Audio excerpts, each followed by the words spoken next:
1000ला आणलेली वगार असताना लहान, आणि ही 5000ला आणली होती. तर ह्यांना 2-2 वर्ष सांभाळल्याच्या नंतर ह्या दोन्ही बी म्हशीनी 2 वर्षाच्या नंतर, म्हणजे 1.5 वर्षाची असतील, आम्ही आणला तो 1.5-2 वर्षाची, तर 2 वर्षाच्या नंतर सांभाळल्याच्या नंतर ह्या गाभा गेल्यानंतर तिला पहिल्या वेताच्या वेळेस 70,000 रुपये, दुसऱ्या वेताच्या वेळेस 90,000 रुपये मागितले, एकदा 40,000 रुपये मागितलं होतं, पुन्हा 55,000 रुपये मागितले. तर ह्या म्हशी असे देशी नसलच्या म्हशी माळरानावर खाऊन, कुठे चरून दगडावर व वाळवंटावर त्याच्यावर खाऊन जळणाऱ्या म्हशी. तर ही 3 लिटर दूध देते एका वेळेस, आणि ती एका वेळेस पहिल्या वेतात 4 दिली, आता 5-5 म्हणजे 10 लिटर दूध देते. तर बघा 15,000च्या म्हशीपासून जवळपास आतापर्यंत हिचं दूध विकणं, म्हणजे 2 वेताचं दूध जवळपास हिचं लाख रुपयाचं दूध झालं असेल. काही खर्च गेला तर 17,000-18,000 रुपये उरले असते. हिचंही बऱ्याचपैकी झालं, म्हणजे हिचे 30,000-40,000 रुपये असते. आणि शेणखत आपल्याला तर मेहनत आहे, दूध व्यवसायामध्ये खूप मेहनत आहे. तर असं लहान वगारी असताना घ्यायचं, त्यांना मोठं करायचं, त्यांच्यापासून खूप फायदा करायचा. हे अतिशय सोपा. आणि ही देशी म्हशी विशेष म्हणजे हिने कुठल्या बी हे नाही, त्यांचा सड स्थान बघा, आहे चारा खातात, वाळला असला वाळला चारा आहे त्यांना नाही, आणि असं हे पडत राहत असं हिरव्या चाऱ्याचं. तर हे नसलं माळरान उष्ण तापमान असताना उष्णतेमध्ये म्हशीची काळजी कशी घ्यायची, तर उष्णतेमध्ये अशा थंडगार असं जे फुटलेलं वृक्ष आहे असल्या, आता आमच्याकडे 44 आमचा डोंगराळ भाग आहे, तर मराठवाड्यात 44-46पर्यंत टेम्परेचर आहे. तर आम्ही असं थंड मस्त सावलीला बांधतो, असं बॅलर भरून ठेवून पाणी त्यांना आम्ही पाजवतो. तर बघा दुग्ध व्यवसाय म्हशीचा डेअरी फार्म जे करायचे, देशी डेअरी फार्म, देशी डेअरी फार्म म्हणतात.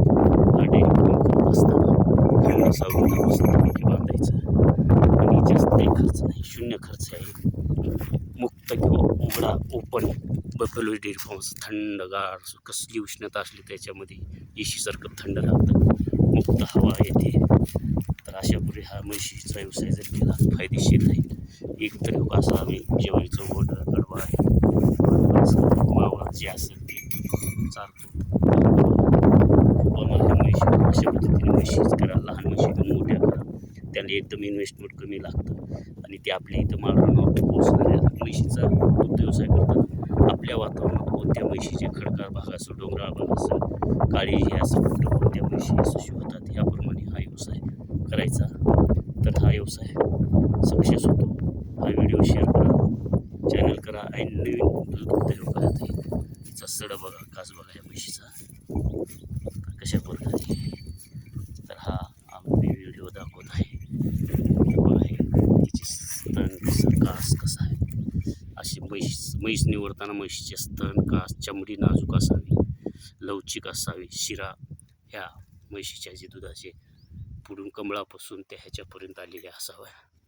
म्हणजे हो का, आता शिरा दाखवत आहे, ह्या शिरा कंप्लीट कमळापासून कासापर्यंत आलेले आहे. कास मऊ आणि सड लांब असावं, कास मोठा असावं, दूध जास्त त्याचं उत्पादन होतं. म्हैस देखणी असावी, मध्यम मार्गाची अशी मोठी असणे, ते देशी प्युअर म्हशी. तर या म्हशीपासून आम्हाला खूप फायदा झालेला आहे. हा व्हिडिओ जास्तीत जास्त. आणि म्हशीची काळजी कशी, उष्णतेमध्ये म्हशीची काळजी अशी घ्यायची की म्हशीला 4 ते 5 वेळेस दिवसातून धुवायचं, 5-6 वेळेस पाणी पाजवायचं. थंड ठिकाणी अशा मोकळ्या जिथं हवा येईल सूर्यप्रकाश स्वच्छ ठिकाणी बांधायचं. सकाळी 5 ते 6-7-8पर्यंत हिंडवायचं, सायंकाळी 6च्या नंतरच बाहेर असं हिंडवायचं, सोडायचं नाही, उन्हात आणायचं नाही, का तर उष्णतेमुळे बिमार पडू शकतात, आजारी पडतात.